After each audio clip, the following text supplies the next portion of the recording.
मित्रों नमस्कार। अलंकारों की श्रृंखला में फिर से उपस्थित हूं अनन्वय अलंकार लेकर। अलंकार शब्द अलंकार करने के बाद हमने अर्थालंकार शुरू किए थे, तो कई अलंकार हो चुके हैं। तो आज अनन्वय अलंकार, लेकिन पहले अनन्वय का अर्थ बता देता हूं, क्योंकि कई बच्चे हैं, छोटे बच्चे हैं, वो तो अनन्वय का अर्थ जान नहीं पाएंगे। तो अनन्वय का अर्थ बता देता हूं। ये एक अन्वय में अन उपसर्ग लगा है, तब बना है अनन्वय। अन का अर्थ हो गया नहीं, निषेध, निषेधवाचक है, और अन्वय का अर्थ हो गया संबंध। तो इसका अर्थ क्या हुआ, देखिए मैंने लिख दिया आपके नोट्स बनाने के लिए कि अन निषेधवाचक है और अन्वय का अर्थ संबंध। मैंने लिख दिया, आप नोट्स बना लीजिएगा। अतः अर्थ हुआ जिसका संबंध किसी से नहीं हो वो अनन्वय है। इसका संबंध किसी से नहीं होता, इसलिए ये अनन्वय अलंकार। कैसे, देखिए इसकी परिभाषा करेंगे हम। तो हम उपमा अलंकार में क्या करते हैं, उपमेय की उपमान से समता या तुलना बताई जाती है। जैसे मुख चांद के समान सुंदर है, मुख हो गया उपमेय और चंद्रमा हो गया उपमा। तुलना करते हैं उससे या समता बताते हैं।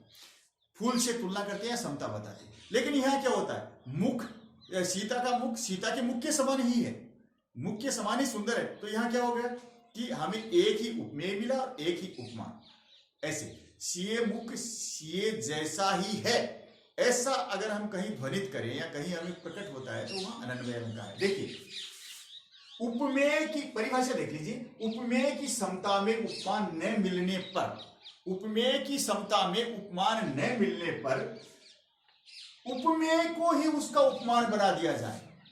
यानी सीता का मुख है तो सीता के मुख को ही उपमान बना दिया जाए, तो वहां अनन्वय अलंकार होता है। यानी उसके योग्य कोई उपमान मिलता ही नहीं है, तब ये ऐसा होता है। देखिए एक ही वस्तु उपमेय और उपमान दोनों का काम करती है, उपमेय भी वही और उपमान भी वही। देखिए एक उदाहरण है, पहले मैं उपमान का उदाहरण दूंगा और फिर मैं आप पहले उपमालंकार का उदाहरण दूंगा, फिर मैं इसका अनन्वय का उदाहरण दूंगा, तो आप समझ जाएंगे।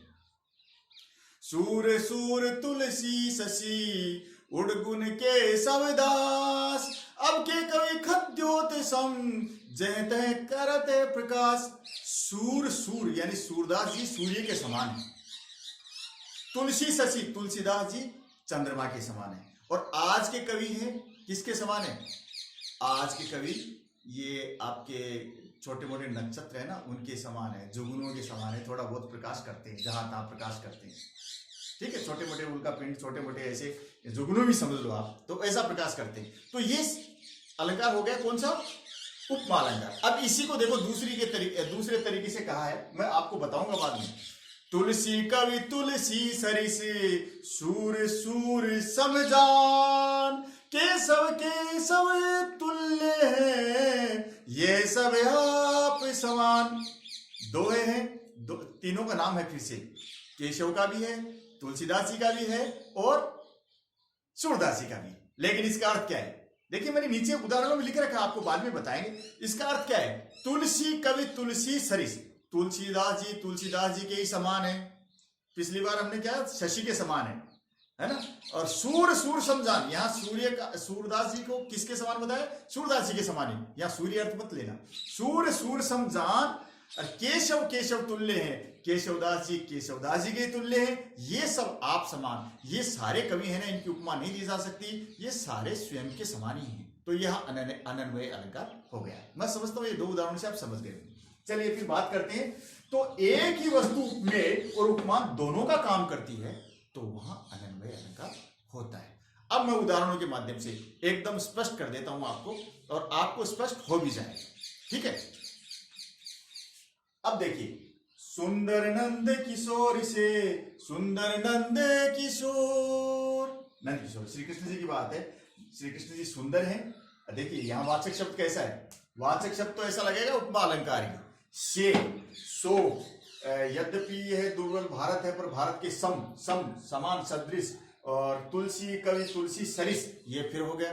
तो ये सारे आपको जो वाचक शब्द मिलेंगे वो उपमा अलंकार जैसे ही मिलेंगे, लेकिन वहां उपमा नहीं अनन्वय होगा। क्यों कि उपमेय से ही उपमान की तुलना की जाएगी। उपमेय और उपमान दोनों एक ही होंगे, उपमेय ही उपमान होगा, तो दोनों एक ही चीज होगी, तो उपमेय से उपमेय की तुलना होगी, ठीक है। अब देखो कैसे, सुंदर नंद किशोर से सुंदर नंद किशोर यानी श्री कृष्ण जी की तुलना किससे की गई है, श्री कृष्ण जी से की गई है। और कोई उपमान उनको मिला ही नहीं, इसलिए क्या हो गया यहाँ अनन्वय अलंकार। अगर लिख देते सुंदर नंद किशोर से और कोई विष्णु भगवान का या और कोई नाम चंद्रमा का नाम लिख देते तो वहां उपमा अलंकार हो जाता। अब आगे चलते हैं। राम रावण को समर है, राम रावण समर सु। ये राम रावण युद्ध कर रहे हैं तो उनका युद्ध है वो कैसा है, राम रावण समर जैसा ही है, उसका युद्ध की तुलना और किसी से नहीं की जा सकती। राम रावण दोनों युद्ध कर रहे हैं, उनका जो युद्ध है उसकी तुलना किसी से नहीं की जा सकती। इसलिए यहां उनको क्या बताया है, उस युद्ध को समर को राम रावण समर सो, यानी उनका युद्ध राम रावण का जो युद्ध है ना, राम रावण युद्ध जैसा ही है भाई।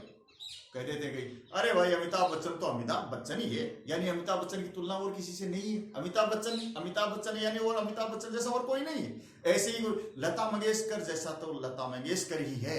तब क्या हो गया वहां अनन्वय अलंकार हो गया, क्योंकि लता मंगेशकर की तुलना हम और किसी गायिका से नहीं कर सकते, तो वहां क्या हो गया अनन्वय अलंकार। लता मंगेशकर जैसी गायिका तो लता मंगेशकर ही है, तो वहां अनन्वय अलंकार है। चलिए फिर देखते हैं। राम से राम सिया से सिया, विधि ने रचि के निज हाथ संवारे। तो राम से राम, राम जैसे तो राम ही है, सीता जैसी सीता ही है, तो विधाता ने उन दोनों की रचना करके अपने हाथ संवारे। उदाहरण आ गया कि राम के जैसा राम को बताया गया है और सीता के जैसा सीता को बताया है। तो दोनों की रचना करके विधि यानी विधाता ने अपने हाथ संवारे। तो अब आगे चलते हम और उदाहरण देख लेते हैं। तुलसी कवि तुलसी सरिस, ये देखिए वाचक शब्द आ गया, इसको हम पहले कर चुके हैं। सूर सूर समझान, केशव केशव तुल्य है, ये सब आप समान। अब उपमा अलंकार में वाचक शब्द देखिए, तुलसी कवि तुलसी सरिस, सरिस वाचक आ गया शब्द, सूर सूर सम वाचक आ गया, उपमा जैसा ही है। और केशव केशव तुल्य, ये तुल्य शब्द भी आ गया। ये सब क्या है, ये समान शब्द, ये सारे के सारे शब्द उपमा अलंकार जैसे हैं। लेकिन उपमा में क्या होता है, उपमा अलंकार में उपमेय की तुलना उपमान से की जाती है, लेकिन यहाँ उपमेय है उसको ही उपमान नहीं मिलने पर उपमेय को ही उसका उपमान बना दिया जाता है। यहाँ क्या है, मैंने उदाहरण दिया था, एक बार फिर से उसका अर्थ स्पष्ट करूंगा। अभी आपकी स्क्रीन पे आ रहा होगा, ये पहले दिखा नहीं था, अब स्क्रीन पे देखिए।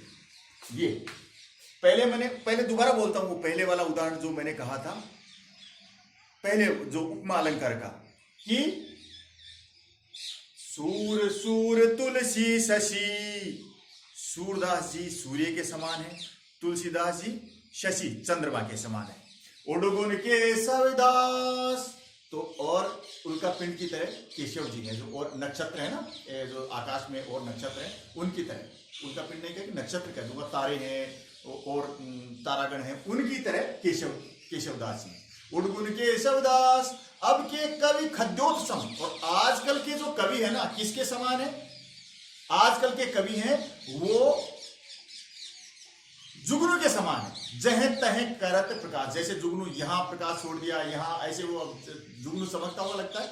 आजकल के कवि ऐसे ही जहां तहां प्रकाश करता है, यानी कभी कभी अच्छी रचनाएं लिखती हैं। तो ये तो हो गया उपमा अलंकार का उदाहरण। सूरदास जी की तुलना सूर्य से कर दी, तुलसीदास जी की तुलना चंद्रमा से कर दी, केशवदास जी की तुलना है वो नक्षत्रों से कर दी, और अन्य कवियों की तुलना किससे कर दी, जुगनुओं से कर दी। अब ठीक है, अब यहां देखिए क्या हो रहा है। तुलसी कवि तुलसी सरिस, तुलसीदास जी की तुलना तुलसीदास जी से समानता बताई। तुलसी कवि हैं वो तुलसी के समान ही हैं, सूर सूर समझान, और सूरदास जी, यहाँ सूर्य अर्थ नहीं लेंगे अपन सूर का, तो यहाँ सूरदास जी हैं वो सूरदास जी के समान ही उनको जानना चाहिए।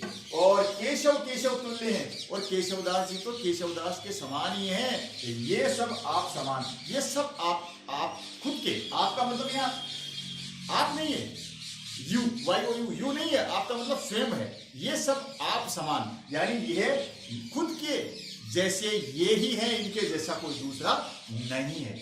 अब आप अर्थ समझ गए हैं, इसको अच्छी तरीके से इनके नोट्स बना लेना। तो ये आप नोट्स बना लेंगे तो आपके काम आएंगे, भविष्य में काम आएंगे। और मेरा ये वीडियो आपको अच्छा लगे तो इसे लाइक करें और दोस्तों के साथ शेयर भी करें, उपयोगी लगे, दूसरों के काम भी आएगा। और दोस्तों नए हैं तो चैनल को सब्सक्राइब भी कर लीजिए। चलता हूँ, अगले वीडियो में फिर से मिलता हूँ, तब तक के लिए नमस्कार।